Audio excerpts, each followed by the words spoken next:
solid. That's what Dana White called it, solid.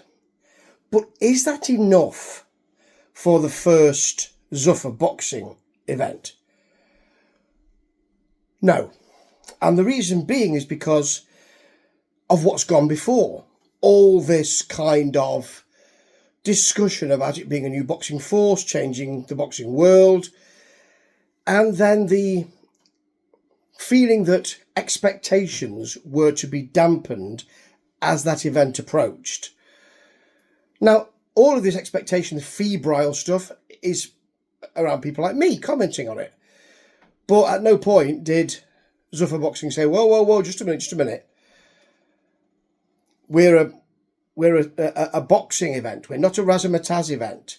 And the purchase of the contract of Jaya Pataya kind of has a foot in both camps. They don't quite know what they want to be. And last night what they were was a small hall boxing show.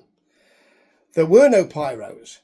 There was no razzmatazz. There was the kind of, let's have a look at the outside of the building sweeping round, folks.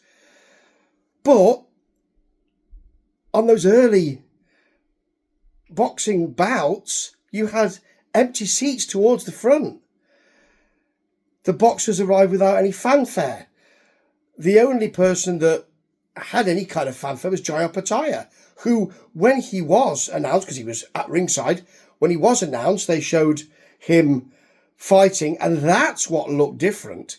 It looked different in colour and texture and excitement. And I know that Dana White has said, well, you see what we do in the next year, or words to that effect, which is fair enough. But first of all, they've got to decide what they want to be. Because right now, it did look like the York Hall in Bethnal Green. It did look like that kind of small hall show. And if you are giving us that small hall show, then tell us. Tell us, because this was decidedly underwhelming. I'm not going to comment on the main event or anything like that here, because I will comment on that in another podcast. But the boxing's got to be superb now if you're not going to do the razzmatazz. Last night, I don't think it really delivered on either front particularly, but then our expectations were huge. And managing those expectations is probably what Zuffa Boxing has got to do from today. Didn't really work for me, but I don't know what I expected. That's the issue. Ta-ta.